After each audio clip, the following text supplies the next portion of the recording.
The flour sack split against the cobblestones, and the old woman went down with it, not hard, but enough that her bonnet slid sideways and her bare hand scraped the curb, and the orphan girl, who had no business in this part of the market, was the only soul who moved toward her instead of away.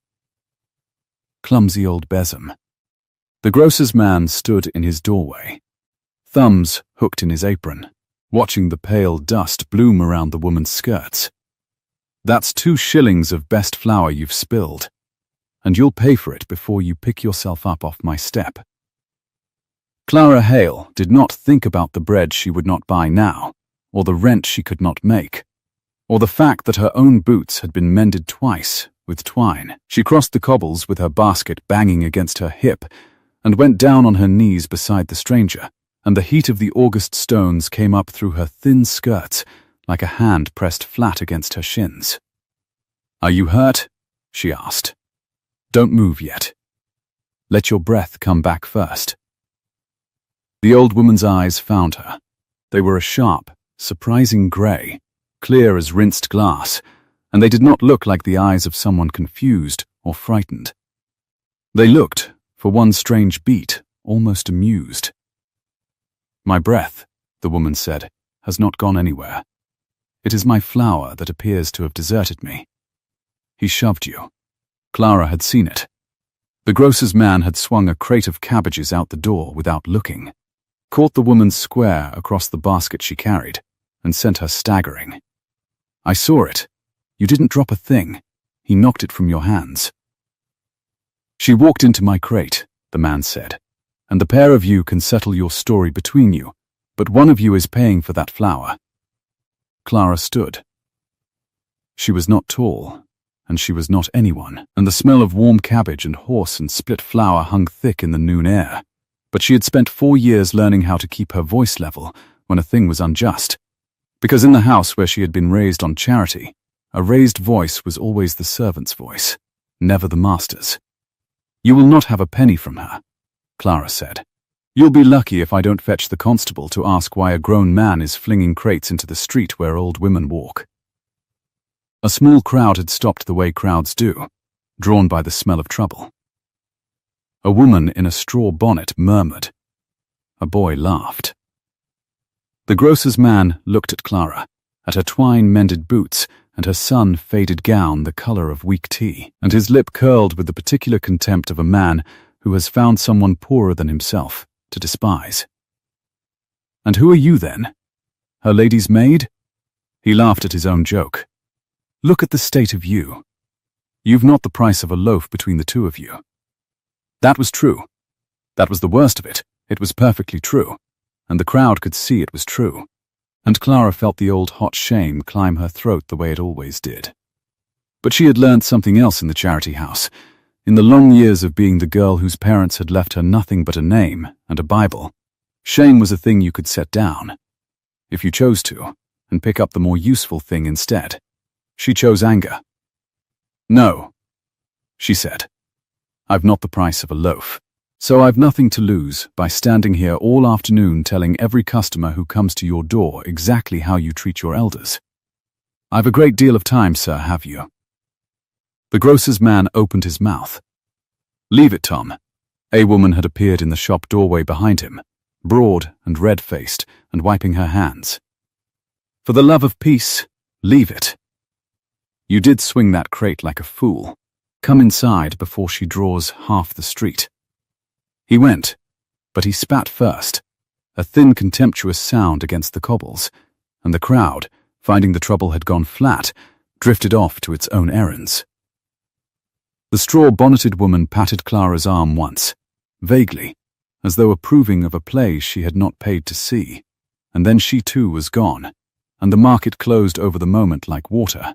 Clara knelt again. "There now," she said, gentler. "He's away. Let me help you up, slowly. Mind, lean on me.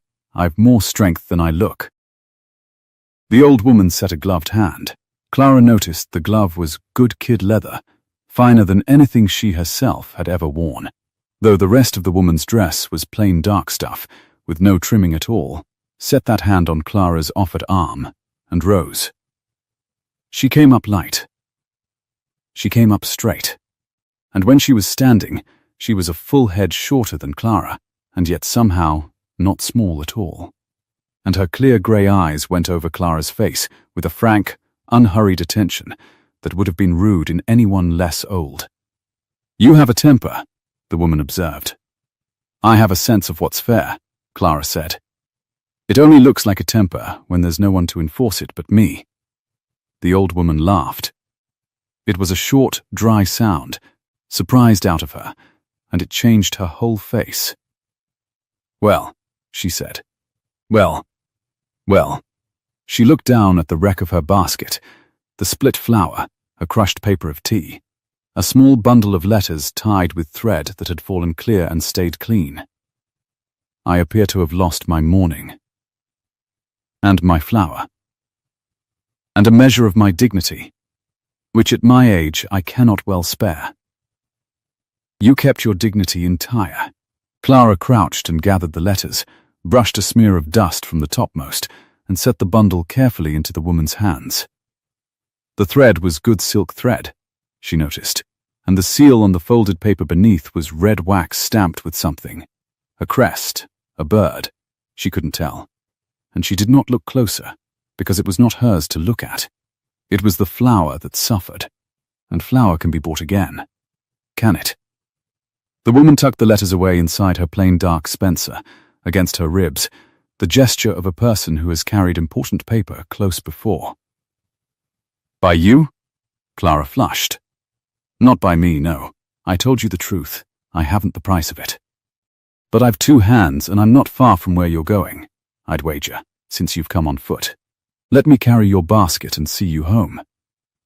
The least I can do is keep you from being knocked down twice in one morning." "You're a stranger," the woman said. "I might be anyone. I might lead you down a dark stair and have you robbed." "You might." Clara took up the basket. The August sun beat white on the chalk-dusty street, and somewhere a cartwheel shrieked for grease, and the smell of the river came up warm and green over the rooftops. "But you won't, because you're the one who's been robbed this morning, and people who've just been treated badly don't generally turn round and do it to the next person. They remember too well how it felt." The old woman stood very still for a moment. The amusement had gone out of her face, and something else had come into it, a kind of arrested attention, as though Clara had said a thing she had not expected to hear in the open street from a girl in mended boots. "What is your name?" "Clara Hale." "And what are you, Clara Hale, that you have time to spend a whole afternoon shaming a grocer on behalf of a woman you have never met?" Clara settled the basket on her hip. "I'm nothing in particular," she said. "I was a governess until April. The family I served went to the continent and did not require me to follow. Since then I've done plain sewing for whoever will pay for it, and waited on a milliner 3 days a week, and tried to make 11 shillings stretch to cover what 15 would barely cover." She said it plainly, without self-pity, because self-pity was another thing she had learned to set down. "Today is not a sewing day. So my afternoon is my own to spend, and I'd rather spend it walking an old woman home than not." "You are not nothing in particular," the woman said. "But we shall let that lie for now. My house is in Mount Street. Can you walk so far?" Mount Street. Clara knew it by reputation only. The wide, pale houses of the great. The swept steps. The brass that someone polished every dawn, so that the quality need never see it dull. A plainly dressed old woman who had walked to a common market on foot did not live in Mount Street. She lived near it, perhaps, a housekeeper, Clara thought, or a retired companion, lodged in some respectable back room by a family that had not quite forgotten her.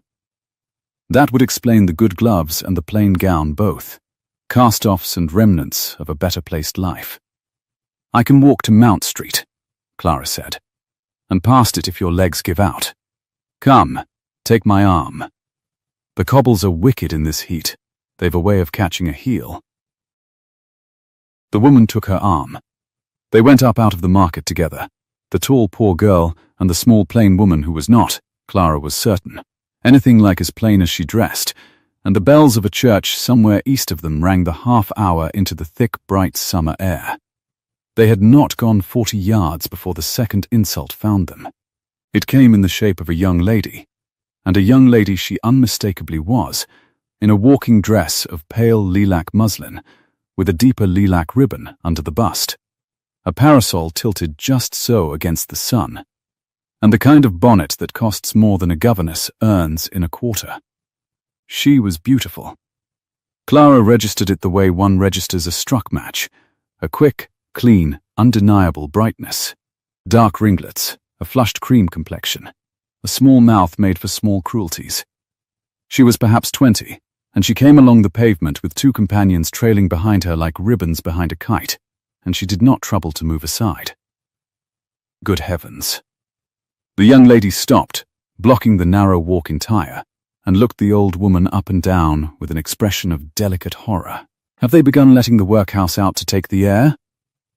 Madam, you are blocking the path of people who have somewhere to be. Then walk around me, the old woman said mildly, as people with somewhere to be have done since walking was invented. One of the trailing companions tittered. The young lady's chin came up. You will not pert with me. Her voice rose, sweet and carrying, and two gentlemen across the street turned to look. She liked that they turned. Clara saw her feel it land. Do you know who my father is? I will not be lectured on a public street by a rag-and-bone creature who has plainly never owned a clean glove in her life. Her gloves, Clara said, are cleaner than your manners, and a good deal better made. It came out before she had decided to say it. The young lady's beautiful face swung round, and the full force of her attention struck Clara like cold water. I beg your pardon. You ought to. Clara's heart was going hard now. She could feel it in her wrists, in the hollow of her throat, because this was not a grocer's man. This was quality. This was someone whose displeasure could cost a milliner's assistant her 3 days a week with a single word in the right ear. She knew that. She knew it, and she could not stop. Because the old woman's hand had tightened on her arm, just slightly, and Clara would no more have left her to be savaged than she would have left a child in the road. This lady was knocked down in the market not 10 minutes since, and has borne it with more grace than you have shown crossing an empty street. If you must put yourself in someone's path, put yourself in mine. I've no reputation to lose, and a great deal less patience than I had this morning. The silence held for 1 beat. 2. A horse stamped. The river smell rolled over them, warm and green and indifferent. The young lady's two companions had gone very still, the way people do when they sense a scene about to become a story they will tell at dinner. You insolent creature, the young lady breathed. I shall have you whipped. You'll have me nothing, Clara said. I'm not yours to whip. That fashion went out of England before your bonnet did, and your bonnet, if you'll forgive me, is at least a season behind. It was a low blow, and an accurate one, and the gentleman across the street laughed. Actually laughed. One of them clapping the other on the shoulder, and the young lady's cream complexion went a blotched and ugly scarlet. For an instant she looked as though she might strike out with the parasol. Then she gathered her muslin skirts in one gloved fist, threw a final glittering look of pure venom at Clara, and swept around them with her chin so high she nearly walked into a lamp iron, her companions scrambling after. Clara let her breath out slowly. That, she said, was probably unwise. It was magnificent, the old woman said, and entirely unwise, and I should like to know your direction, so that I may write to you when you are dismissed from your milliners for it, which you very probably will be. Because that child's father is a baronet who buys a great many bonnets, and is exactly the sort of small, great man who would think it worth his while to ruin you for sport. She said all this in the same dry, level voice, but her grey eyes were bright. You did that knowing it might cost you everything you have. I haven't got everything, Clara said. I've got 11 shillings and a temper, and a pair of hands. The hands no one can take. The temper's no use to me if I only ever use it on grocers. She shifted the basket. And you'd have done the same. I can see you would. You were halfway to doing it yourself when she called you a rag-and-bone creature. I felt you start. I only got there first because I've had more recent practice at being looked at like that. The old woman did not answer for a moment. They had come to a corner where the mean streets gave way to broader ones, where the houses grew taller and paler, and the windows multiplied, and the change in the air was almost physical. The smell of horse and offal thinning, the smell of watered window boxes and swept stone coming up to replace it.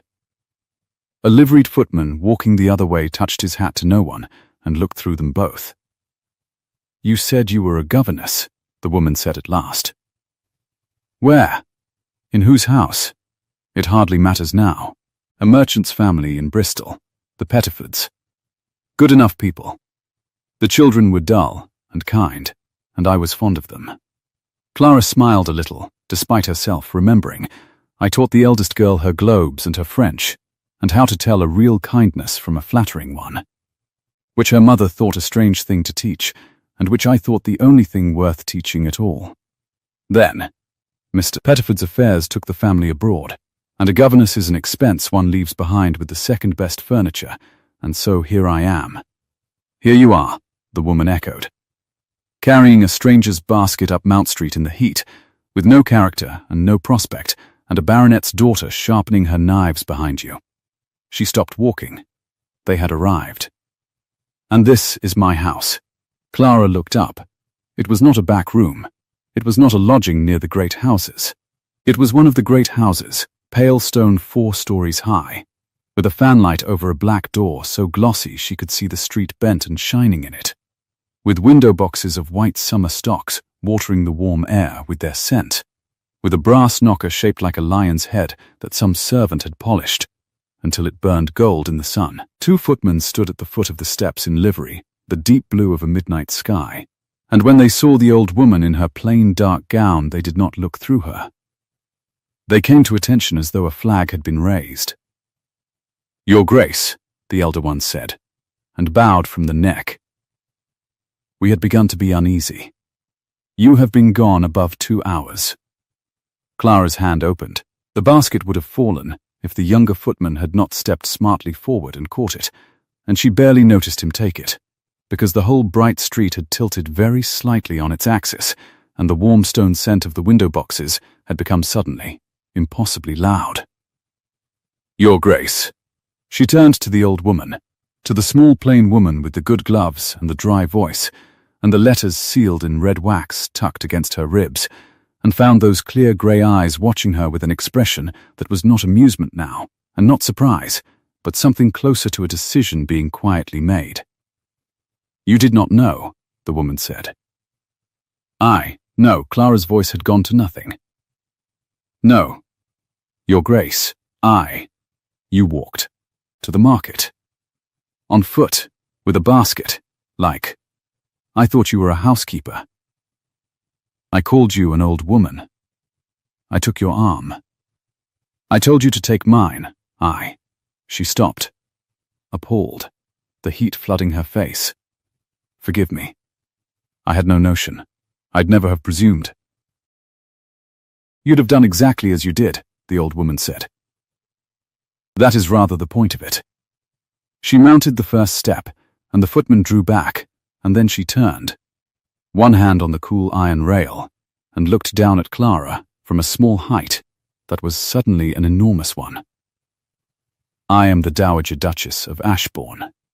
The flour was for the kitchen, since you wonder. I have a habit of going out plain on the days I cannot bear my own grandeur, which my son considers a dangerous eccentricity, and on which subject he is, this morning, proven entirely right. A flicker of the dry humour. He will be insufferable about it." Her son.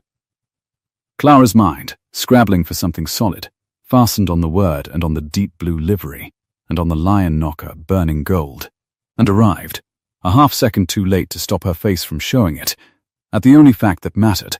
A Dowager Duchess had a son, and the son of a Dowager Duchess was a duke, and she, Clara Hale, governess of no character, 11 shillings, twice-mended boots, had just spent a summer morning lecturing a duke's mother on the cobbles, and calling her an old woman to her face. "Oh," she said faintly. "Quite," said the Dowager Duchess of Ashborne. "Come inside, Clara Hale. You will take some tea," since you have earned it twice over and refused it once already, and you will not argue with me.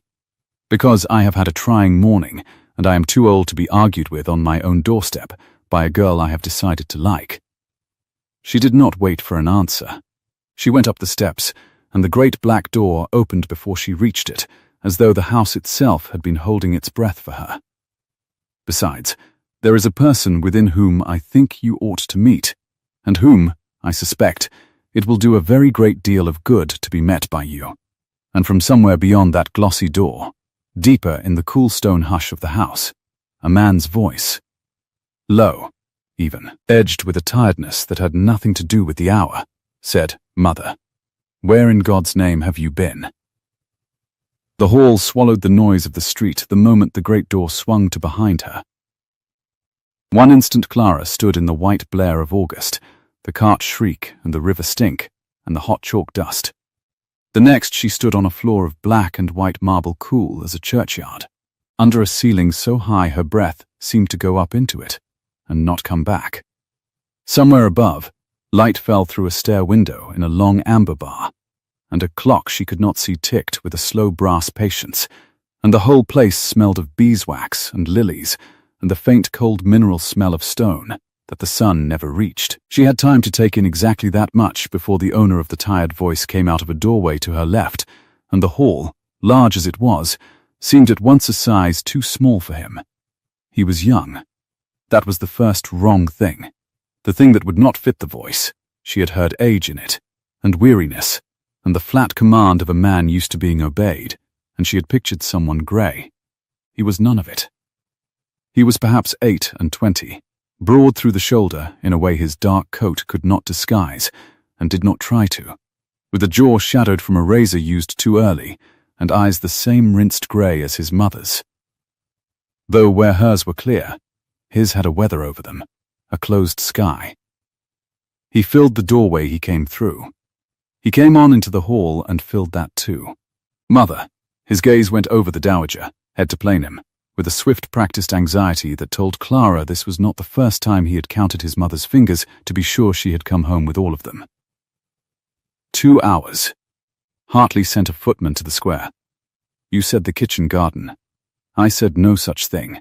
I said I wanted air, and you, being 24 hours behind your own sleep, heard kitchen garden because it was tidier." The dowager drew off one good kid glove, finger by finger. "I went to the market in Shepherd Street. I bought flour. The flour is presently distributed across a grocer's step, and I am returned to you whole, which is more than I deserve, and entirely owing to this young woman. So you will be civil to her before you are anything else." Only then did the Duke look at Clara. It was not a kind look. She had been looked at unkindly a great many times, by the lilac girl not 20 minutes since, by the grocer's man, by mistresses who counted the household spoons after a governess gave notice, and she knew the varieties of it, and this was a new one. It was not contempt. It was assessment. His grey eyes went over her faded gown and her twine-mended boots and the basket the footman still held, and she watched him do the sum she had watched 100 such men do, poor, plain-dressed, no character, alone, and arrive, as they always arrived, at the wrong total. "Civil," the Duke repeated. "Of course." He inclined his head a precise inch. "You have my thanks, miss?" "Hale," Clara said. "Clara Hale. And you've no cause to thank me. I'd have done the same for anyone. I didn't know who she was." "No," he said. "I don't imagine you did." And there it was, soft, even, perfectly courteous, and meaning, as plainly as if he had spelled it, and how convenient that you have found out now. It is a remarkable thing, how often my mother's small adventures end with her bringing home some deserving soul who happened to be passing. The kitchen could start a subscription list. The heat came up Clara's throat. Not shame this time, but its hotter cousin. She set it down. She had had a great deal of practice that morning. "Your Grace," she said, "I have a basket of nothing, and a temper I've already overspent today, and I'd as soon walk back into the heat as stand in your cool hall being measured for a thief. Your mother asked me to tea. I'll go without it gladly, and trouble none of you, if my going would ease your mind. Only say which you'd rather, and stop saying one while you mean the other. The hall went very quiet. The unseen clock ticked. One of the footmen, by the door, developed a sudden fascination with the middle distance. The Duke looked at her for a long moment, and something moved at the back of the closed sky eyes. Not warmth, nothing so generous, but a flicker of revision. The look of a man who has added a column twice and got a different answer the second time, and does not like to be wrong about figures. My mother, he said at last, is not in the habit of asking twice. You had better come up. The drawing room they brought her to looked over the square at the back, where a plane tree threw green shade across the glass, and the white summer stocks in the window boxes breathed their clove-sweet scent into the warm air whenever the casement stirred. There was a sofa, the colour of pale honey, and a great deal of glass and gilt that Clara did not let herself look at directly, the way you do not look directly at the sun, and a low table where a maid was already setting out a tea service so thin the light came through the cups. Clara sat on the edge of the honey sofa with her spine very straight and her hands folded, and felt the marble cool of the hall give way to wool carpet under her ruined boots, and did not let her shoulders touch the cushion behind her, because a governess who forgot herself in a duchess's drawing room had nowhere softer to fall. Sit back, child. The sofa will not bite you. It is far too well bred. The dowager had shed her plain spencer, and sat now in a winged chair by the cold hearth, and without the dark stuff over her shoulders she looked, if anything, more formidable, smaller and brighter and harder, like a coal that has burned down to its core. Julian, sit, or go, but do not loom. You loom exactly as your father did, and it gave me the headache for 30 years. The Duke did not sit. He went to the window and stood against the green light, with his hands behind him, which was its own kind of looming, and Clara understood that he meant to hear every word, and that her tea was to be a species of examination. You said you were a governess. He did not turn round. Until April. With whom? The Pettifords, of Bristol, merchants. The family went to Antwerp in the spring, and left their governess behind with the spare furniture. Clara took the cup the maid offered, and held it without drinking. The steam rose against her chin, smelling of bergamot and something darker, costlier, that she had no name for.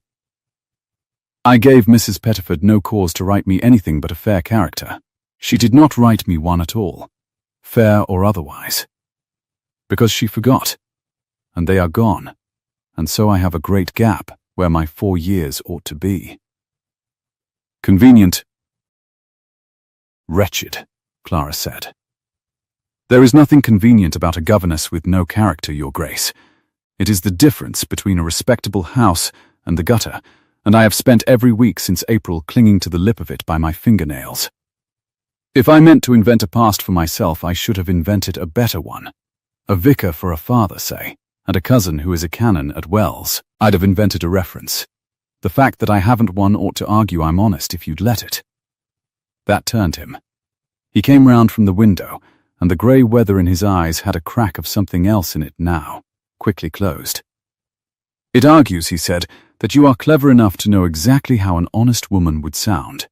Julian, it is a fair point, mother, and you raised me to make fair ones.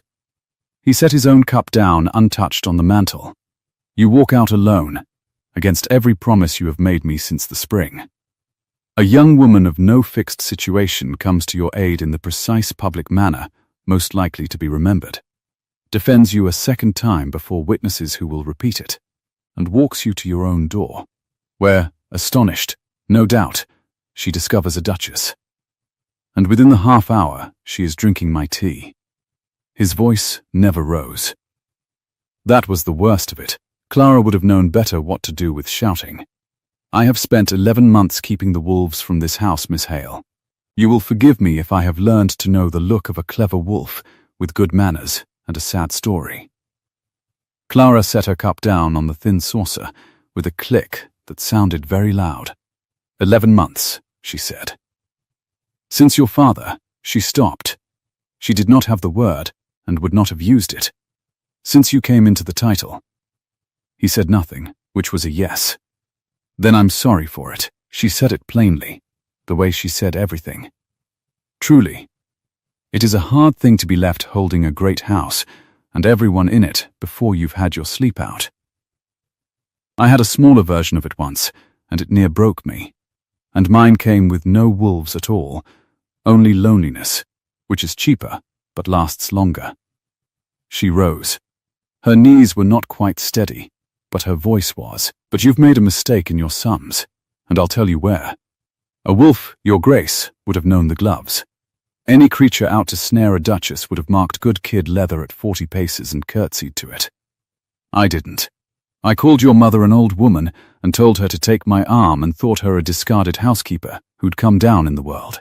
And if you think a wolf clever enough to invent a character would be fool enough to miss the gloves, then you have not, in 11 months, met a single wolf worth the name. The silence after that had a different quality. The plane tree stirred at the window and threw its shifting coins of green light across the carpet, and from somewhere below in the great house a door closed, and a girl's footsteps went quick along a flag, and the clove smell of the stocks rolled in warm and faded again. The Dowager Duchess of Ashborne began, softly, to laugh.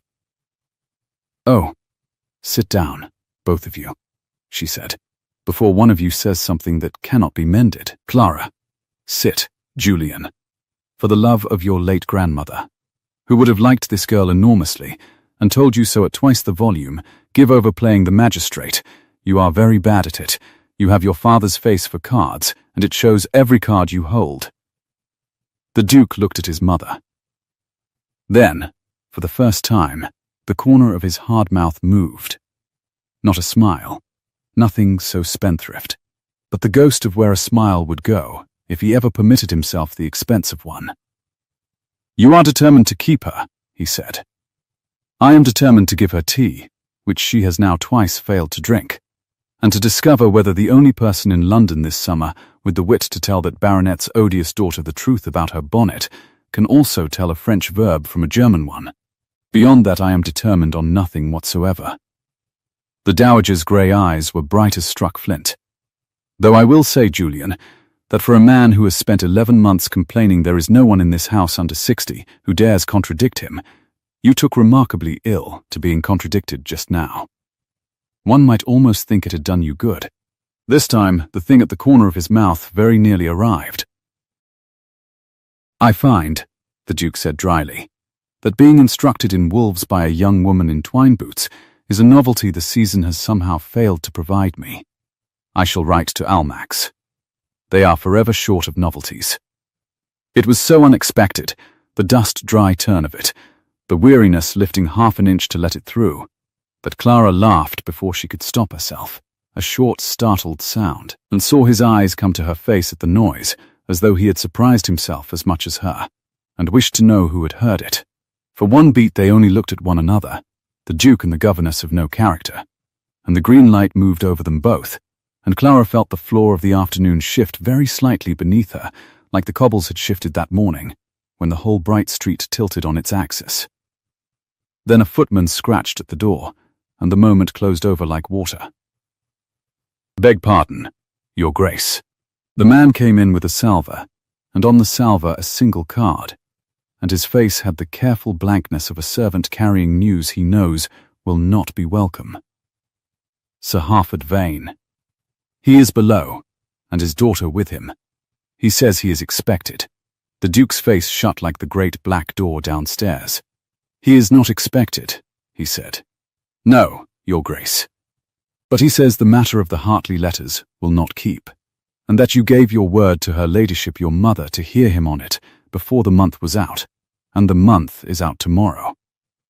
Yes, the Duke's hand had gone flat against the cold marble of the mantel, and Clara, who read hands the way other people read faces, saw the knuckles whiten there, and then deliberately ease.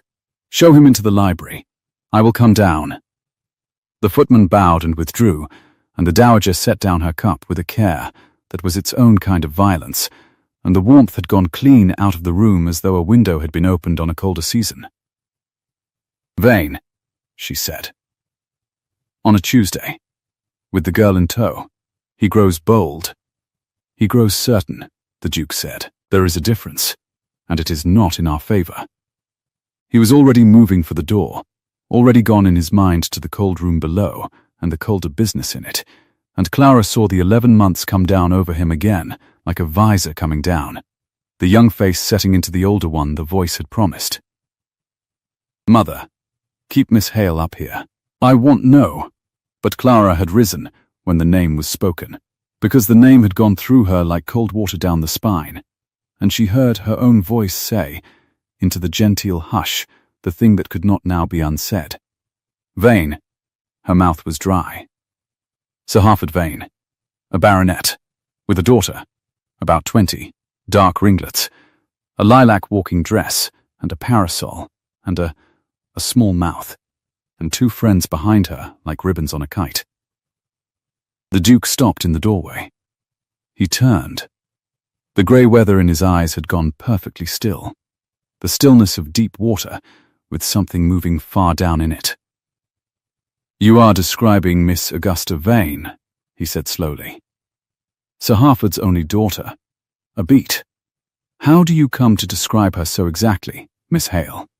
And Clara stood in the beautiful cooling room, with the green light moving over the honey sofa, and the thin cups going cold, and the whole vast house listening, and understood, a half-second too late, exactly as she had understood it that morning on the doorstep, that the magnificent, unwise thing she had done in the street had not been left behind in the street at all. It had come up Mount Street ahead of her. It was sitting, this minute, in the library below, in pale lilac muslin, beside a father who had come to press a duke on a matter of letters sealed in red wax, and it was about to learn that the rag-and-bone creature who had shamed it before 2 laughing gentlemen was, by some impossible turn of the August afternoon, drinking that very duke's tea 2 floors above its head. Because, Clara said, and her voice came out steadier than she had any right to, she is the 2nd person I insulted in the street this morning on your mother's behalf. And I'd do it again. But I think, Your Grace, that I have just made your difficult month a very great deal worse, and I think you had better tell me, before you go down those stairs, exactly what is in those letters, because I am about to be standing in the middle of it, whether any of us wishes it or no. The Duke did not answer at once. He stood in the doorway with one hand on the jamb, and Clara watched the calculation move behind his eyes, the same swift weighing she had felt him do in the hall, only turned now upon a larger sum than a governess in mended boots. From below came the small sounds of a great house receiving someone it did not want, a door opening, a murmur of liveried voices, the scrape of a chair drawn out in a room not yet warmed for company. Mother, he said, tell me you did not. I did exactly what I said I would do. The dowager's hands had gone still in her lap, and the brightness in her grey eyes had cooled to something flat and old. I went and I asked, and I came away with them. They are sewn into the lining of my spencer this minute, which is hanging over the back of that chair, and if you raise your voice, I shall sit on it. Clara looked from one to the other. The letters, she said. The ones I picked up off the cobbles. Tied with silk thread, sealed in red wax, there was a bird stamped in it. I thought it a wren. I didn't look close. It wasn't mine to look at. It was a martlet, the Duke said. His voice had gone very quiet. A footless bird. It is the Ashbourne crest, Miss Hale. It has sat on the gate of this house for 200 years, and on every letter my father ever set his hand to, and it is presently sitting in a sealed packet against my mother's ribs, because she has spent the morning walking the worst streets in London alone to fetch it home before Sir Harford Vane could buy it out from under us. Sit down, Julian. You are frightening the girl, and she has had quite enough frightening for one Tuesday. I am not frightened, Clara said, though her hands were not perfectly steady on the cold thin cup. I am 2 floors above a man I insulted in the street, and his daughter. And I have just learned that the basket I carried up Mount Street had your family's honour folded inside it. I should rather know the whole of it standing than learn it by halves from behind a door. For a moment the only sound was the plane tree, turning its leaves at the window, and the slow brass patience of the unseen clock. Then the Duke came back into the room, and shut the door behind him with a soft and final click, and the green light lay across his hard young face, and did not soften it at all. "Then you shall have it whole," he said, "since my mother has already decided you are to be trusted with the family's throat, and I have learned in 11 months that arguing with her is a way of spending an afternoon I do not have." He set his hands behind him. "My father borrowed money, a great deal of it, in his last year, more than the estate could carry, and more than he ever told me. Though I have spent these 11 months finding the bottom of it, one creditor at a time, the way a man counts stairs in the dark with his foot. The largest sum he had of Sir Harford Vane." "A baronet lending to a duke," Clara said. "It's usually the other way about." "It is. Vane is new money, and knew it, and lending up is how new money buys what it cannot otherwise purchase." The corner of his mouth twisted, no humor in it now. "My father gave him security, not the estate. He could not pledge what was entailed. He pledged the one unentailed thing he had left to give." He paused. "He pledged me." Clara set the cup down. The small click of porcelain on porcelain seemed enormous in the still room. He set his hand to a paper. The Duke went on, evenly, as a man reads out a butcher's bill, naming Miss Augusta Vane as the intended bride of his son and heir, the marriage to bind the two houses, and to discharge the debt by the joining of them. He wrote it. He signed it. He sealed it with the martlet, in his own hand, 3 months before I came into the title, and Sir Harford Vane has held it ever since against the day he chose to come up Mount Street on a Tuesday and lay it on my library table. The clove scent of the stocks rolled in warm through the casement and faded, and Clara found she had risen from the honey sofa without deciding to, the way she had risen on the doorstep, the way she had crossed the cobbles that morning toward a stranger going down. "You never gave your word," she said. "I was not asked for it. That is the beauty of the thing, from Vane's side. A father may dispose of a son in this country as he disposes of a horse, and the son's opinion is taken at the wedding, and not before." The Duke's knuckles, behind him, had gone white again. "If I refuse, he publishes. He puts my father's hand and seal before every man at every club between St. James's and the city. And then the world learns that the late Duke of Ashborne sold his heir to a coal-money baronet to cover his losses, and my mother, who buried a husband she had stopped being able to honor long before she lost him, is made to stand in the wreck of his name for whatever years are left her. That is what is in the Hartley letters, Miss Hale. Hartley was the attorney who drew the cursed thing. He is the man my mother went to this morning, in disguise, on foot, to buy back the proofs before Vane's people could. And did you?" Clara turned to the Dowager. "Buy them back?" "I bought back my husband's later letters," the Dowager said. "The ones he wrote to Hartley in the spring before he was gone, when his conscience finally caught up with his arithmetic. Letters saying he repented of the bargain, that he would find another way to pay Vane, that his son should marry where his son chose, or not at all. They are real. They are in his hand. They are sewn into my Spencer." She let out a slow breath. "But they are letters of intention. Child. Not instruments of law. A signed and sealed settlement on one side, a dead man's regret on the other. Any court would weigh them and find the regret light." Her mouth thinned. "What they are good for is shame. Vane fears shame more than he fears the law, because shame is the one coin his money cannot buy back. If the world learns the late Duke recanted, it learns Vane held a gentleman to a promise the gentleman had repudiated in writing, and that is a thing the new-made baronet, climbing so carefully, cannot afford to have said of him at his own dinner table. That is our whole defense. A handful of paper, and a man's vanity."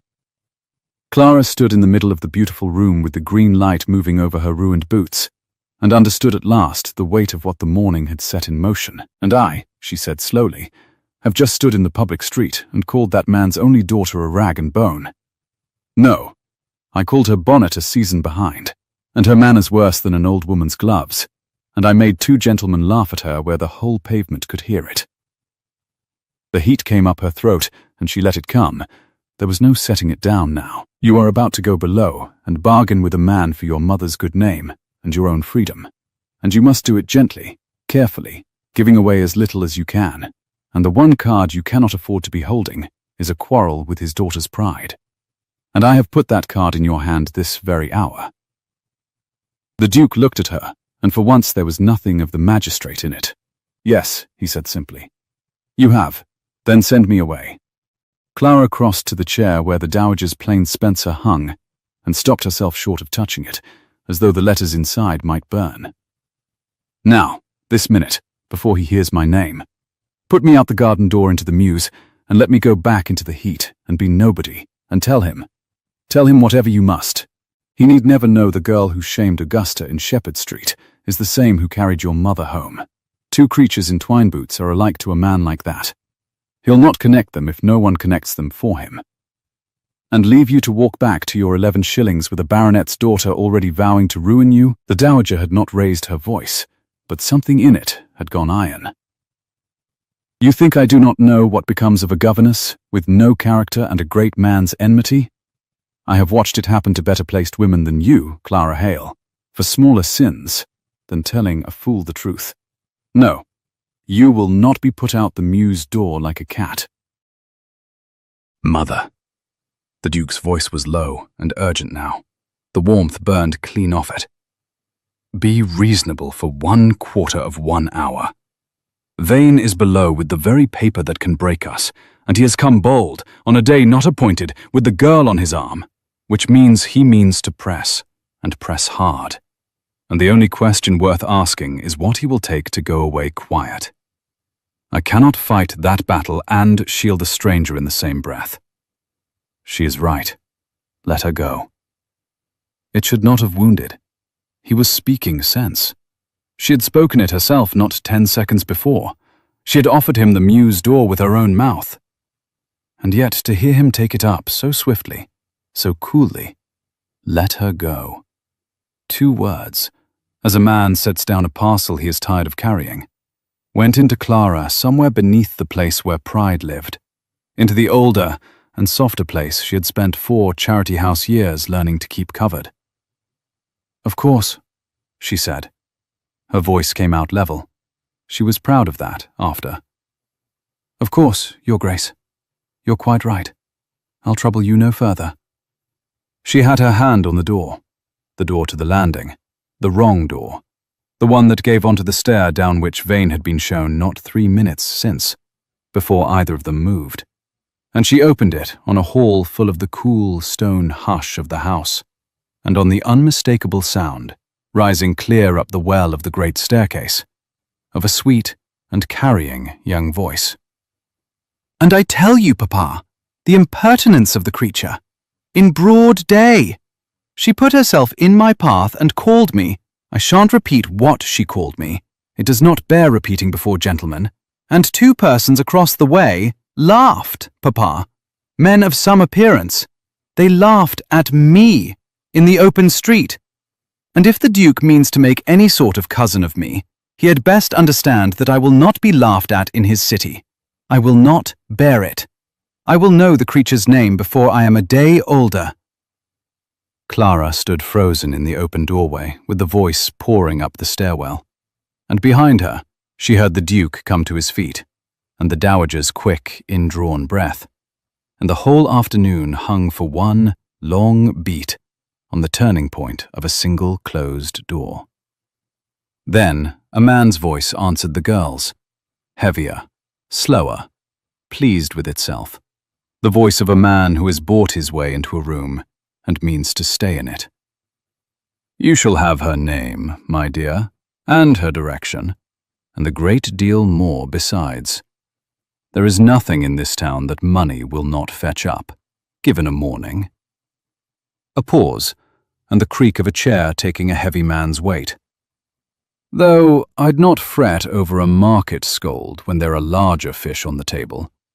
His Grace is a long time coming down. Ring again." The Duke was beside her then, his hand flat on the door above her head, easing it, too late, toward its frame. And Clara turned her face up to his in the green shadowed gloom of the landing, and saw, in his closed sky eyes, the precise instant he understood that the voice below had carried up, exactly as far as the voices above had carried down, and that there was no longer any garden door in England wide enough to make her nobody. He heard nothing, the Duke said very quietly. Names carry down a stairwell, not up. He does not know you are here. He will, Clara said. The second I am seen. The second a footman who watched me come in carries down a tray and gossips with the man who watched me go out. You cannot keep a thing like that in a house with 40 servants, and a girl below who has sworn to learn my name before nightfall. You may hide me an hour. You cannot hide me through a betrothal. The word landed in the cool air between them, and lay there, ugly and bare. The Duke shut the door. He stood with his back against it, and his hand still on the latch, and for a moment, one only, the 11 months and the great house and the cold business below all seemed to press down on his broad shoulders at once. And Clara saw, beneath the magistrate and beneath the Duke, the tired young man who had heard a footman sent to the square to count whether his mother had come home whole. No, he said, I cannot hide you through a betrothal. He pushed off the door. So I had better go and prevent the betrothal. Mother, keep her here. Truly this time, whatever you hear, however long I am gone, keep her in this room, and keep that Spencer on your back, and do not, on your life, let either come down those stairs until I send. He was gone before Clara could answer, the door drawn quietly to behind him, and his tread went down the great staircase unhurried, and even, a duke's tread, giving nothing away. And then, a door closed somewhere below, and the house held its breath. The Dowager rose from the winged chair and crossed to the window, and stood looking down into the square, where the plane tree threw its shade, with her plain dark gown making her, against all that glass and gilt, look like a small black stone set in a brooch too rich for it. He is doing it wrong, she said to the glass. He will go down there cold and careful, and give Vane nothing, and Vane will smile and take it, as a man takes a hand of cards he means to lose tonight and win tomorrow. My son thinks a thing can be managed if one is only patient enough and clever enough and gives away little enough. She turned. The grey eyes found Clara. He learned that from watching his father manage things, and his father managed this family straight into a coal merchant's pocket. Patience is not always the virtue, child. Sometimes the virtue is to throw the whole table over while your enemy is still admiring his cards. You want him to refuse outright, Clara said. Publish your husband's letters first, before Vane can publish the settlement. Shame Vane before Vane shames you. I want a great many things I am too old and too well bred to do myself. The Dowager came back across the room, and there was a colour in her face now that had not been there over the tea. You are not too old. And you have already shown me, twice today, that you are not overburdened with the kind of breeding that keeps a woman silent when a thing is unjust. She stopped before Clara and looked up at her, that frank, unhurried attention that had unnerved her in the street. Tell me the truth, Clara Hale. Below us is a girl who will ruin you for sport, and a father who can ruin you in earnest, and a man who has just told you to your face that he cannot afford you. Why is your colour up? Why are you standing as though you mean to go through that door and not out of it? You owe this house nothing. You carried my basket, and you have been called a wolf for your trouble. A wise girl would take the mews door my son was too proud to use and run. Clara was quiet a moment. Below, very faintly, she could hear the rise and fall of voices in the library, the heavy pleased one, the even careful one, the sweet sharp one cutting across them both, and could make out no words, only the shape of the thing, like weather heard through a wall. Because he's losing, she said at last. I can hear it. He's down there being a duke, and a duke is exactly the wrong thing to be against a man who's bought one. You're right, he gives away too little, and so he gives away the whole game. Because Vane has nothing to fear from a careful man. She drew a breath.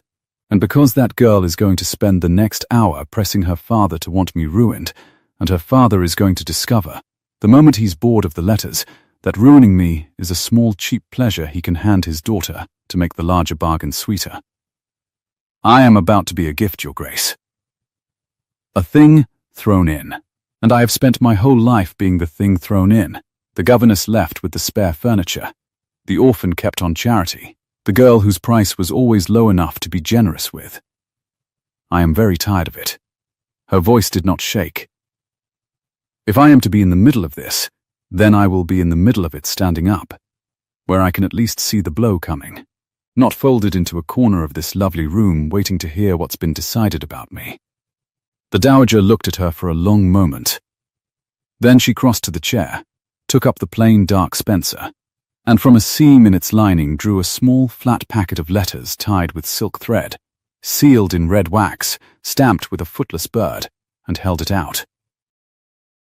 Then go down, she said, and take these. He told me to keep them on my back, and you in this room. He is my son, and I have disobeyed better men than him for worse reasons. Her hand did not waver. But understand what you carry. If you put these into Vane's bargaining, you put my husband's repentance into the open air, and once a thing is in the open air, it cannot be folded back into a spencer. There is no taking it home a second time. Whatever happens after, happens because you carried it down those stairs. Clara looked at the packet. The red seal had a thumbnail of grime worked into it from the market cobbles. Her grime, from her hand, that morning. The same letters. The whole circle of the day closing. You hardly know me, she said. I know you better after one morning than I know most of the people who have dined at my table for 20 years. The dowager pressed the packet into her hands and folded Clara's fingers over it with both of her own. The kids soft and the work rough together. Now, down, and Clara. Her grey eyes glittered, hard and bright, and entirely unfrightened. When you go into that room, do not be the governess. Be the woman who told a baronet's daughter her bonnet was a season behind. Vane has spent his life among people who are afraid of him. He will not know what to do with one who is not. The library was the cold room the rest of the warm house wrapped itself around, north-facing, shelved to the ceiling, the summer kept out by drawn half-shutters, so that the air in it was dim and stone-cool and smelled of old leather and ink and the dry dust of paper that no one read. A long table of dark wood ran down the middle of it, and along that table the afternoon had arranged itself like a tableau staged for her arrival. Sir Harford Vane planted in a chair at the near end, broad and florid in a coat too new, and a waistcoat too bright, with a single folded paper lying before him under his flat hand, Augusta beside him in her pale lilac, parasol furled, her small mouth set in the satisfied curve of a girl certain of her ground, and the Duke standing at the far end of the table with the half-light across him, holding the whole length of polished wood between himself and his guests like a man keeping a river at his back. He saw Clara in the doorway. She watched the warning leap into his face, "I told you to stay above," and watched him kill it, all in the space of a held breath, because to show it before Vane was to give Vane a thread to pull. "Miss Hale," he said. Cool, even, giving nothing. "I asked that you not be disturbed." "You did, Your Grace." "I disturbed myself." Clara came into the cold room with the packet held flat against her side, where the half-light would not catch it, and made her curtsy to the table at large, neat and exact, the curtsy of a governess, who has dropped 1,000 of them. "I find I cannot take a family's tea while a quarrel I began in the street is being settled 2 floors below without me. It seemed cowardly. I have been a great many low things in my life, but I have tried not to add cowardly to the account."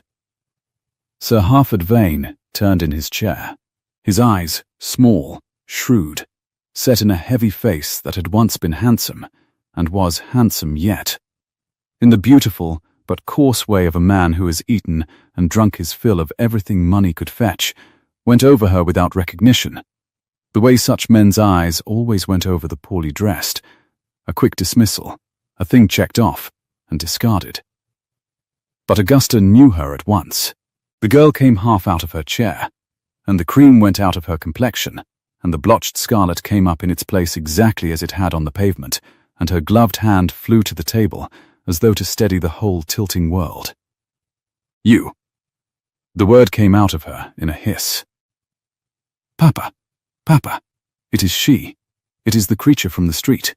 The one I told you of. The one who, Papa, she is in the Duke's house. She is, how does she come to be here? Augusta." Sir Harford had not moved, but his attention had sharpened all at once, swinging from his daughter to Clara, and from Clara to the Duke at the head of the table, and Clara watched the shrewdness in his heavy face begin, with horrible quickness, to do its arithmetic. "Compose yourself. You are telling me that this person is the same who used you ill this morning in Shepherd Street?" "The very same." "In a lilac, no. I wore the lilac. She wore that rag she stands in now. She insulted me before gentlemen. She said my manners were, and now she walks into his Grace's library bold as a—" "Papa, what does it mean?" "It means," said Sir Harford Vane slowly, and a smile began to spread across his heavy, handsome face like grease spreading on cold water, "that his Grace keeps interesting company. And that the morning has handed me, all unlooked for, a great deal more than I came up these steps to fetch." He sat back. The chair creaked. He laid his second hand over the first upon the folded paper, comfortable, unhurried, a man who has just understood that he holds even more than he knew. Well, Your Grace, you will perhaps explain to me what a creature who abuses my daughter in the public street is doing, taking her ease beneath your roof, before we return to the smaller matter of your late father's hand and seal." The Duke's face had shut entirely. "Miss Hale rendered my mother a service this morning. She is the Dowager Duchess's guest. That is the whole of it. And it is none of your affair, Vane, is it not?" Sir Harford's smile did not waver. "A penniless nobody, for she is penniless, one has only to look, who insults my Augusta in the morning and dines with your mother by noon. And you would have me think it chance." He turned the folded paper over once, idly, under his fat fingers, and Clara saw the Duke's eyes follow it the way a man watches a blade in another man's hand. "I think not, Your Grace. I think your house is in more disorder than even I had supposed.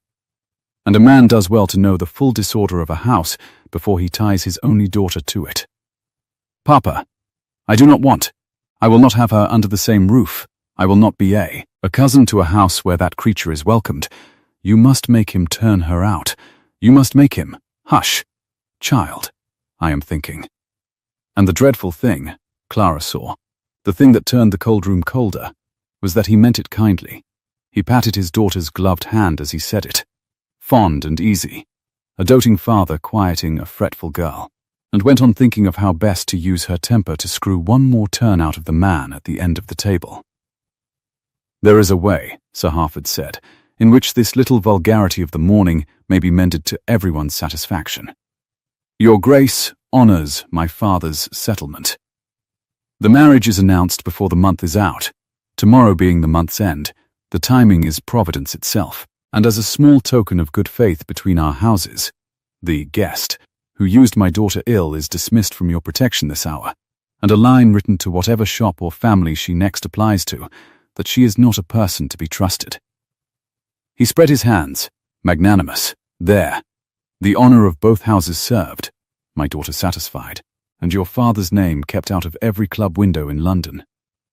I am not an unreasonable man, Ashbourne. I ask only what was promised, and one small creature thrown in to sweeten my girl's temper, which is no more than she is owed." So there it was, spoken plain, across the polished table, in the dim leather-smelling cold, Clara Hale, thrown in. The thing added to the bargain, exactly as she had said it would be, standing in the green-lit drawing-room not a quarter-hour since, and knowing it would come had not, she found, armoured her against the hearing of it at all. She looked at the Duke. He was very still.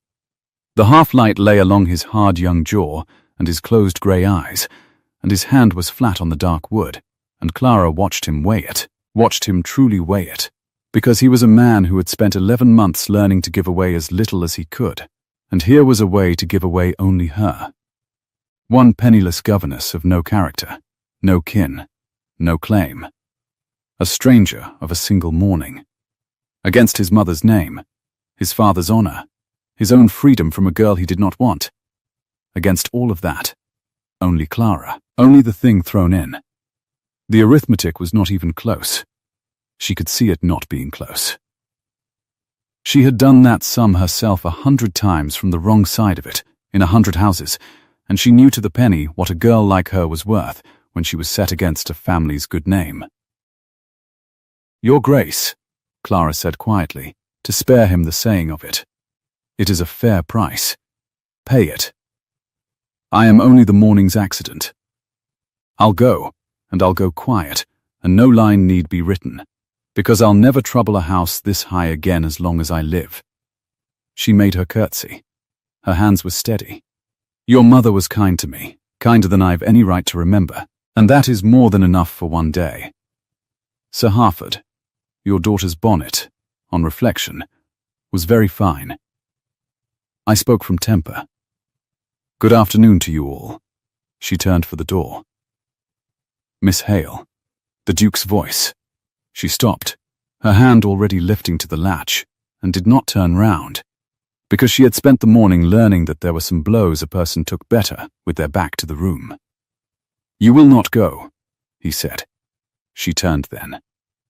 The whole table had turned with her, Augusta's small mouth fallen open, Sir Harford's heavy brows drawn down, the magnanimous grease of his smile beginning to congeal. The Duke had come away from the head of the table. He stood square in the dim cold light, with his hands no longer behind him, and the 11 months had gone out of his face, and what had come into it instead was something Clara had not seen there before, and could not at once name, not warmth, not yet, but the hard, clean look of a man who has thrown over a careful course and found, in the wreck of it, that he can breathe. Ashborne, Sir Harford's voice, had lost its ease. "Have a care. You are about to be a fool over a market girl, and I am holding your father's seal." "You are holding my father's worst hour," the Duke said, "set against which vein, I find I would rather keep a bad morning's accident than buy your silence with her. I have spent 11 months trying to manage you. I have just understood, watching you offer to mend your daughter's pride with another woman's livelihood, that you cannot be managed. You can only be paid, forever, in larger and larger coin, and a man who pays such a creditor once pays him to the end of his days." His grey eyes went to Clara, one flick, and back. "No, take your paper, and publish it, and be damned to you. The money my father had of you, you shall have back to the last farthing, honestly, and in its own time, as he swore in his own hand he would repay it, marriage or no marriage. But I would sooner have the world know my father erred than become the kind of man who would let you teach my mother's guest what her dismissal is worth as a sweetener in your tea." The cold room rang with the silence after it. Sir Harford rose. He rose slowly, the florid colour mounting in his heavy face, and he took up the folded paper from the table and held it up between two fat fingers so that the failing half-light caught the red wax on its fold. "You young fool," he said softly. "You do not even know what you have refused. This is not the settlement, Ashborne. This is a copy. The settlement, your father's own hand, his seal, the thing that breaks you, is lodged where neither your mother's morning walks nor your fine speeches can reach it. And tomorrow at this hour, unless I have your word given before witnesses, it goes into hands that will see it read aloud in every coffee-house from here to Cornhill by Friday." He let the copy fall. It drifted to the dark table and lay there, harmless, a lure shown and withdrawn. "You think you have found your courage. You have only found the depth of your ignorance. You have until tomorrow's end. Augusta, we are leaving. Wait in the hall." Papa, You cannot let her. The hall. Augusta, the girl went, in a furious rustle of lilac, and at the door she turned and threw Clara a look of such pure and undiluted hatred that it was almost, in its completeness, magnificent. And then she was gone, her quick light step ringing away across the marble. Sir Harford gathered his hat from the table. At the door he paused and turned, and his small, shrewd eyes went one last time over the three of them. The Duke, and the old woman who had come quietly to stand in the doorway behind Clara, and Clara herself, with the secret packet, still pressed flat and unseen against her side. "Tomorrow," he said. "And Ashbourne, I shall inquire in the meantime, very particularly, into Miss Hale. A governess with no character and no people is a thin sort of person to break a great alliance over. It would grieve me to learn there was anything in her history that a careful man might find useful. But I am a careful man." He inclined his head, all courtesy now, the threat folded back inside the manners, like a knife back into its sheath. "Good afternoon." And he was gone, and his heavy tread went down through the cool house, and the great black door opened far below, and shut with a sound that came up the stairwell soft as a closing book. For a long moment no one in the cold library moved. The dust hung in the slatted light. Somewhere a clock ticked its slow brass patience. Then the Duke let out a breath that seemed to take half his height with it, and put one hand flat on the dark table, as though the room had tilted, and looked across it at Clara with the closed sky gone clean out of his eyes. "I have just," he said, with the ghost of the dust-dry voice from the drawing-room, only shaken now, thrown the whole table over while my enemy was still admiring his cards. "I am told it is sometimes the virtue." He looked at his mother. "You heard." "I heard." The Dowager came into the room. "It was the first wholly right thing I have watched you do since they put your father in the ground, and it has cost us everything, and I have never in my life been prouder of a piece of ruin." Her grey eyes went to Clara, sharp and bright. "Show him. He has earned the sight of it now."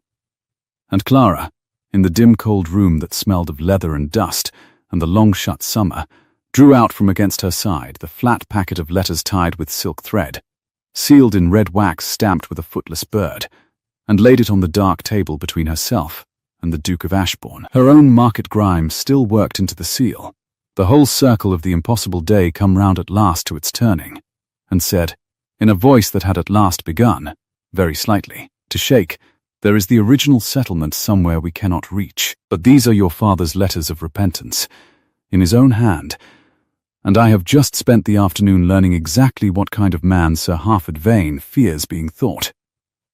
He is afraid of shame, Your Grace. You said it yourself, upstairs." She set her hand flat on the packet. "So before he can read his paper aloud in every coffee-house in London, we are going to teach the whole of the ton to read yours first. And I think, between your mother's name and my temper, and a single night to do it in, we may yet beat a careful man to the open air.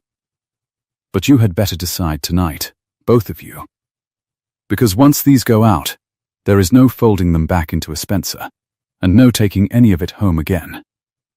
The Duke did not reach for the packet. He stood over it with both hands flat on the dark table, the half-light sliding along his knuckles, and looked at the footless bird stamped in the red wax, as though it might lift off the paper and fly. "You understand what you are proposing," he said at last. "You are proposing that I take my father's shame out of Vane's hands and carry it into the open street myself, that I tell the world the thing I have spent 11 months keeping the world from learning." No, Clara kept her hand on the letters. The leather and dust cold of the room had got into her fingers, and the silk thread was warm by contrast where her thumb crossed it. "I am proposing you tell them the second half of the thing first. Vane means to say the late Duke sold his son. We will have said, a day before him, the late Duke saw his error and repented of it in his own hand. The same fact, Your Grace. Read in the other order. A man who buys back his honour while there is breath in him is not a man the ton scorns. He is a man they forgive over their cards, and pity a little, and like the better for the mending of it. She drew a slow breath. It is only the order that ruins or saves you. And the order is ours to choose for one more night. The dowager, by the cold hearth, made a low sound that was almost a laugh. There, she said. There it is. I have been trying to make my son hear that sentence in a dozen shapes since April, and a governess says it once over a tea he would not let her drink. She came forward into the slatted light, and the brightness was back in her grey eyes. Julian, she is right, and you know she is right, and the only thing standing in the road is your pride, which has cost this family quite enough already.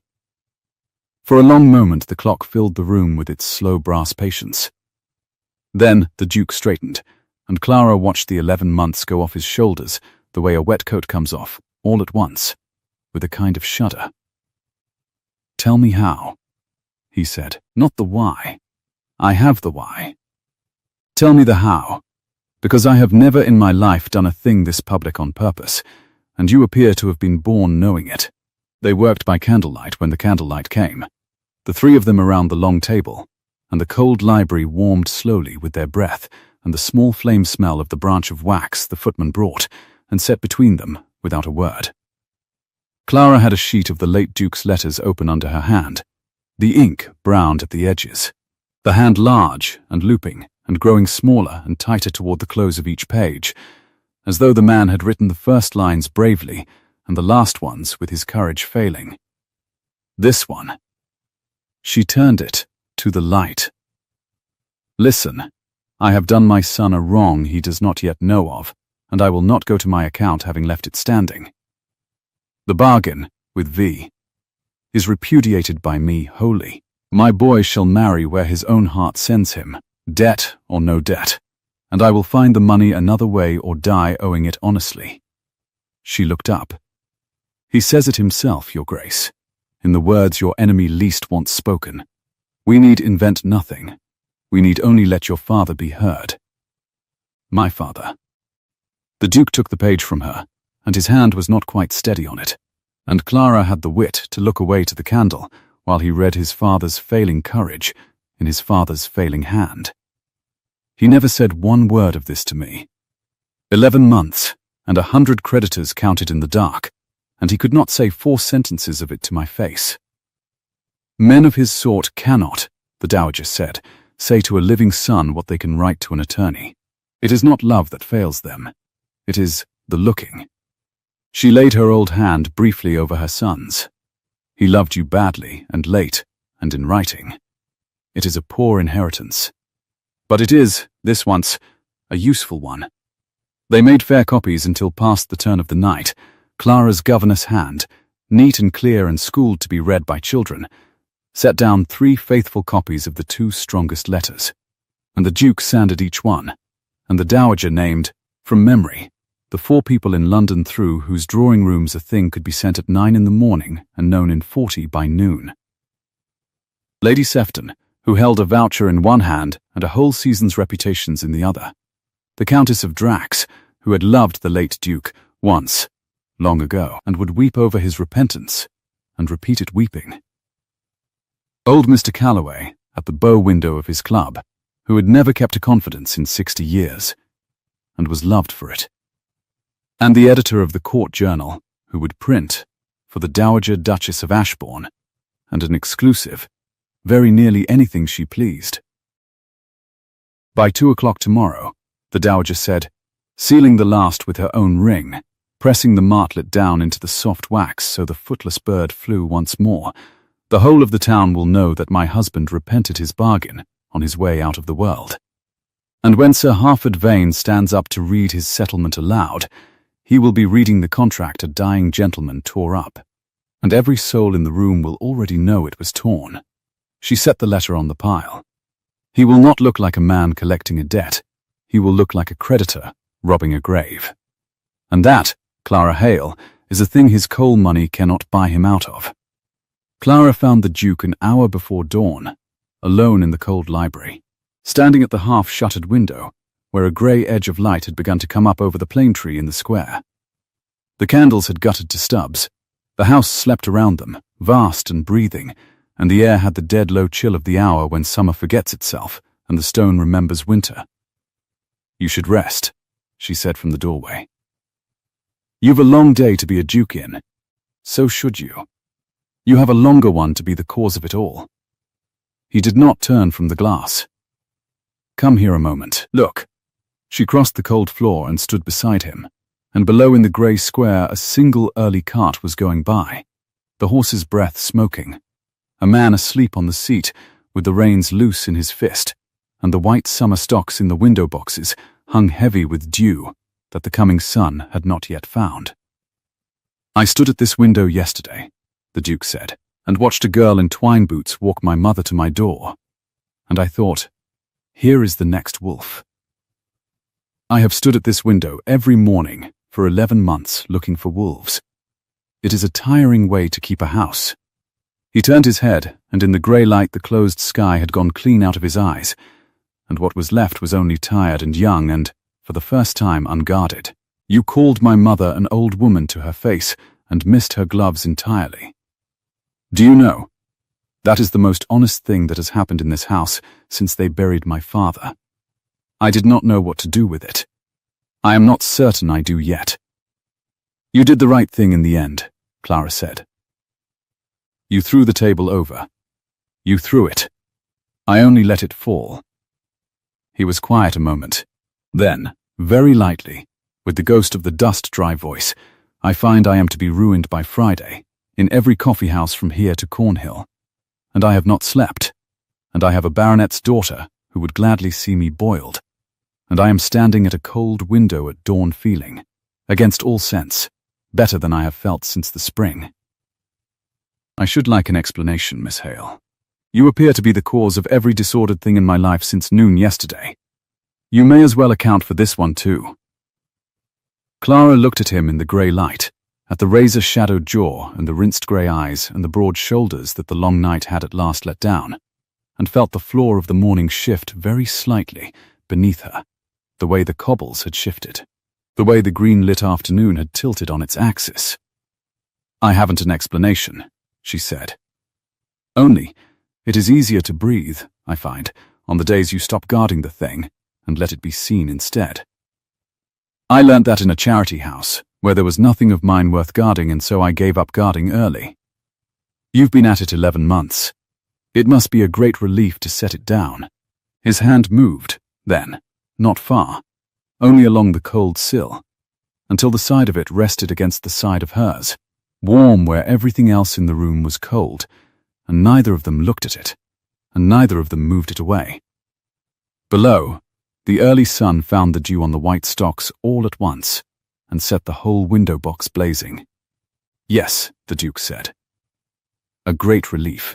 Sir Harford Vane came back at 4 the next afternoon, and he came in his carriage this time, with his crest new painted on the door, and Augusta beside him in saffron silk, and a thin man in black at his shoulder, carrying a flat leather case. The attorney, Clara thought, or the man who would witness the word given. The footman in midnight livery let them up, and the cold library received them, and this time the half-shutters were thrown wide, so that the late summer light came down golden across the long dark table, and there was nowhere in the room to keep a thing hidden.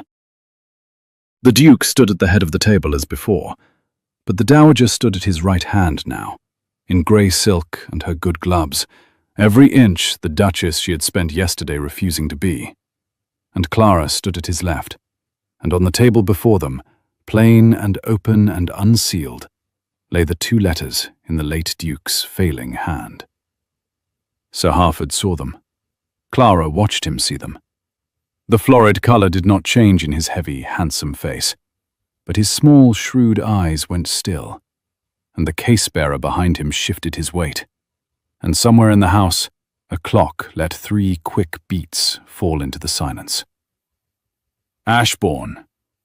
Vane's voice was easy yet, but the ease had gone thin over the top of it, like ice gone grey at the edges.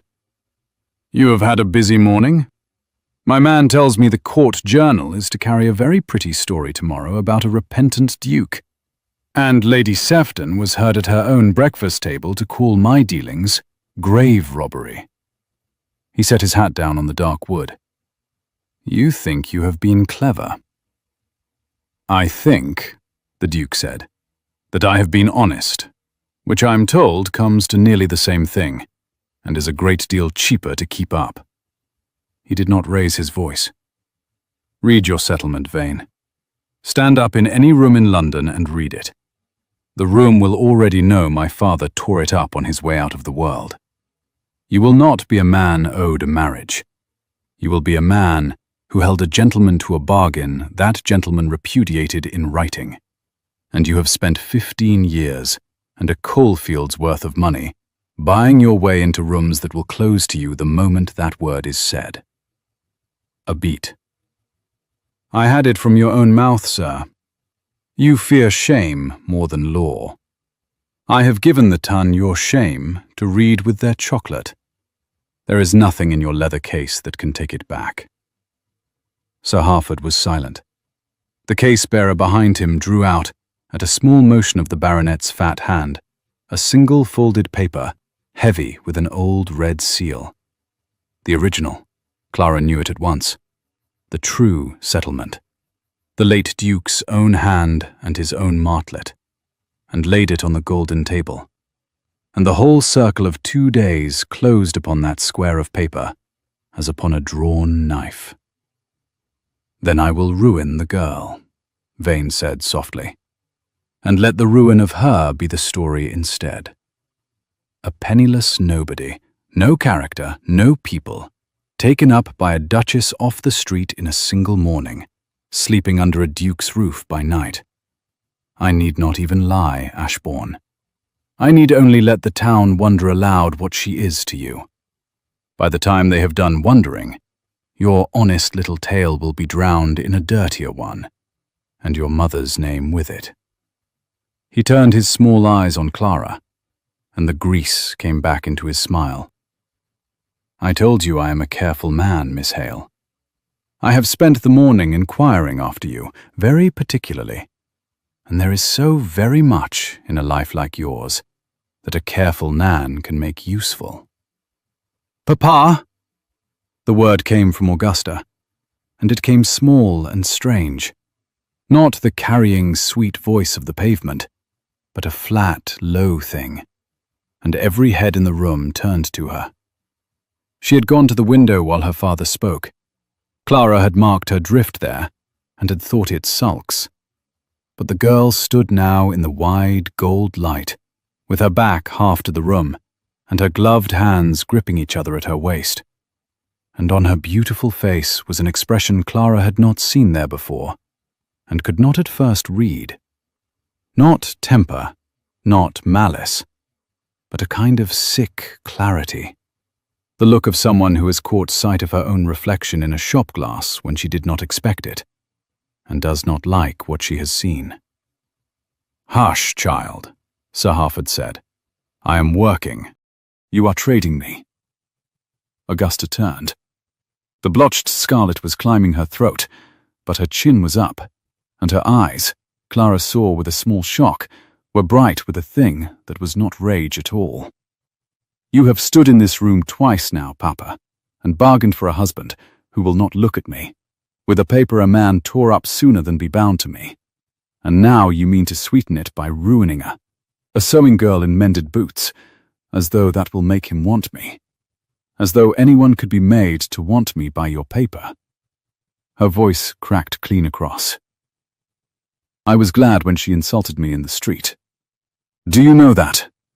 For one moment I was glad, because at least she saw me. At least she spoke to me as a person, and not a clause. You have never once asked me whether I wished to marry the Duke of Ashborne. You asked the price. You always ask only the price." The cold gold room had gone very still. "Augusta," Sir Harford's voice had dropped to something dangerous. "You will sit down." "I will not." The girl was weeping now, openly, ruinously, the way the very young weep, with no art in it at all, and it stripped the cruelty off her face entirely, and left only what had been under it the whole time, which was a lonely child dressed in saffron silk and used like a coin. "I will not have him. Not bought, not begged, not by your paper or his pity. I had rather be a season behind in my bonnets for the rest of my life than spend one day married to a man my own father had to purchase for me. She dragged off one glove and pressed the back of her bare hand to her mouth. Tear up your settlement yourself, Papa, since His Grace's father had the decency to do it first. I release him. There, it is done. And I have done it, and you cannot unsay it for me, because for once in my life I have said a true thing in a room full of people, and they have all heard. Sir Harford Vane stood in the wreck of his afternoon, with his daughter weeping into her bare hand, and his settlement lying open and worthless in the gold light, and Clara watched the careful man do, at last, the only sum left to him, and find it did not come right, and find there was no further turn of the screw to take, because the screw had broken in his hand. He took up the original settlement from the table. For one moment Clara thought he would tear it himself, and make of the gesture some last shred of dignity. He did not. He folded it once more, slowly, and put it away inside his new coat, and when he looked up his heavy, handsome face had aged 10 years in as many seconds. You have all of you, he said, made me a small man this afternoon. I shall not forget it. You made yourself small, the Dowager Duchess said, the day you thought a child was a thing you could spend. Take her home, Sir Harford, and be kinder to her than you have been, because she has just shown more courage in this room than you have shown in your whole climbing life. And if you have any sense at all left under your vanity, you will go down on your knees tonight and thank her for releasing you from a bargain that would have shamed your house far longer than any letter of mine. She inclined her head, precise and final. Good afternoon. My footmen will see you out. They are very good at it. Augusta went to the door.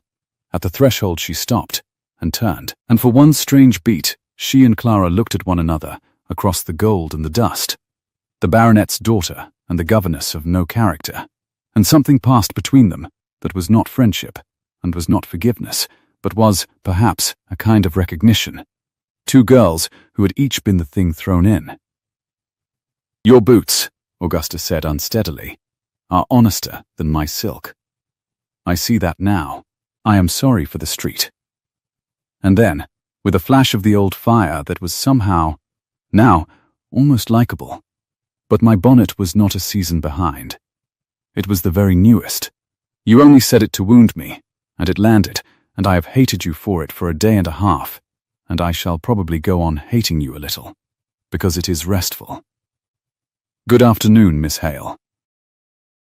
She was gone in a rustle of saffron, after her ruined father, down through the cool house and out the great black door into the warm, bright street, and the door closed below with the soft sound of a book shut on a finished chapter. The library held its breath. Then, the Dowager Duchess of Ashborne sat down rather suddenly in the nearest chair, and pressed her good glove to her mouth, and Clara realized with a lurch that the old woman was not weeping, but laughing, helplessly, soundlessly, the way one laughs when a thing one has dreaded for 11 months simply walks out the door of its own accord. Oh, the Dowager managed at last. Oh, that child. Did you hear her? It was the very newest bonnet. I could kiss her odious little head. Julian, Julian, do sit down before you fall down. You have not slept, and you have just been jilted in your own library by a girl you never proposed to, which I believe is a thing that has not happened to a Duke of Ashborne in 200 years. Your grandmother would have laughed for a week. But the Duke did not sit down. He had come round the long table, and he stood before Clara in the wide gold light, with the worthless settlement gone, and the open letters lying between them, and the tiredness was on him still, but under it, breaking through it, was the thing Clara had watched almost arrive a dozen times now, the smile he never permitted himself the expense of, and this time he permitted it. And it changed his whole hard young face the way his mother's laugh had changed hers on the cobbles, made it suddenly, startlingly, the face of the man he might have been before the wolves. It is over, he said. You did that. You walked into my mother's market yesterday with a basket of nothing and 11 shillings, and you have ended in a single day a thing that has had its hand round this family's throat since before my father was taken from us. He shook his head slowly. I do not know what to do with you, Clara Hale. I have spent 2 days trying to make the sum come out, and it will not. And I find I have stopped wanting it to. You owe me nothing, Clara said. Her voice was not steady. She had stopped expecting it to be. I told you that in the street, and I'll tell you here. I'd have done it for anyone. I didn't know who any of you were. No, he took her hand, the work-rough one, the one that had set down the basket and picked up the letters and lain warm against his on the cold sill at dawn, and held it in both of his, and the golden light lay over them, and did not need to soften anything now, for there was nothing left in his face to soften. You didn't know. That is rather the whole of it, as my mother says. You came toward us when everyone else moved away, before you knew there was anything to be got by it, and I have been so long among people who only ever come toward me for what is to be got, but I had forgotten the other kind of person existed. His thumb moved across her knuckles, once, the way an old woman's thumb had moved across a sealed letter that he could not see. Stay, not as the morning's accident, not as my mother's project, though God knows she has decided to keep you, and I have learnt the cost of arguing with her. Stay, because I am asking you to, for myself, in my own voice, having given my word to no one, and being free at last to give it where my own heart sends me, which is, my father wrote, the only honest way a man may give it at all. Clara looked up at him, and the cold library that smelled of leather and dust and the long-shut summer seemed all at once full of light and the clove-sweet breath of the stocks from the open window, and she understood that the thing she had spent 4 charity house years learning to keep covered did not, after all, need covering here. I love you, she said, because she had never in her life learned the art of saying a true thing slantwise, and she was too tired and too happy to begin now. I think I began to, at the window, when you stopped guarding the thing and let it be seen. I have nothing, Your Grace. No character, no people, 11 shillings and a temper I've badly overspent. You should know exactly what you're keeping. I am keeping, said the Duke of Ashborne, the only person in London this summer with the wit to tell a baronet's daughter the truth about her bonnet, and a duke the truth about his pride. I am told it is a poor bargain. I find I do not care for the opinion of careful men, and he bent his head and kissed her, there in the gold light with his mother frankly watching, and wiping her eyes, and not pretending otherwise. A kiss as plain and as honest as everything else that had passed between them. Warm where the room was cool, certain where the morning had been all chance. Finally, said the Dowager Duchess of Ashborne to the ceiling, I went to that dreadful market to fetch flour, and I have come home with a daughter instead. It is by some distance the best morning's marketing I have done in 40 years, and I shall be insufferable about it for the rest of my life, and neither of you shall stop me. They were married quietly in the autumn, when the plane tree in the square had begun to drop its coins of gold for true onto the swept stone, and the court journal, which had carried, in the end, a very pretty story about a repentant duke and the honest girl who helped his mother home, sent a man to stand in the cold to watch the carriages, and went away with nothing improper to print at all, which disappointed it greatly. The story the town told instead was the one the Dowager told best, over and over, at every dinner that would have her, how she had gone out plain to the market on a hot August morning, against her son's every wish, and been knocked into the gutter for her trouble, and had only one soul in the whole grasping city move toward her instead of away, a penniless governess in twine-mended boots, who did not know a duchess from a discarded housekeeper, and would not have cared if she had. And on a bright morning the next summer, in the kitchen of the great pale house in Mount Street, for the new Duchess of Ashborne could not be kept out of her own kitchen, to the despair of the staff and the delight of her husband, Clara stood with her sleeves pushed up and her hands deep in bread dough, the warm yeasty smell of it rising round her, the August sun coming gold through the window, and a paper of best flour open at her elbow, bought and paid for, and spilling not one grain. You have flour, said the Duke from the doorway, on your nose, in your hair, and across what I am fairly certain was a clean apron when you began. You look, if I may say so, exactly like a discarded housekeeper who has come down in the world." Clara laughed and flicked a pinch of flour at him across the warm kitchen, and it caught the gold light and hung there a moment like the dust that had bloomed around an old woman's skirts on the cobbles a year and a lifetime ago. "Then you'd best take my arm," she said, "and see me safely home, before I'm knocked down twice in one morning." "My darling," said the Duke of Ashborne, crossing the warm flagstones to do exactly that, "you are home." And he took her floured hand in both of his. The way he had taken it in the cold gold light of the library, the way an old woman's thumb had once moved across a sealed letter she had walked the worst streets in London to carry home. And outside the open window, the white summer stocks breathed their clove's sweet scent into the bright still air, and the bells of a church somewhere east of them rang the half hour into the thick gold summer, and nobody, that morning, moved away. If this story warmed you even half as much as that kitchen, stay a moment by the fire with me. Tell me in the comments which line you'd have flung the flour over, and if you've ever crossed a street towards someone the rest of the world was walking away from. I'd love to hear it. Subscribe and keep the lantern lit for the next tale. There's always tea on, and the door's never locked. Until then, good night, and be kind to the old women in the market. You never quite know whose mother you're helping home.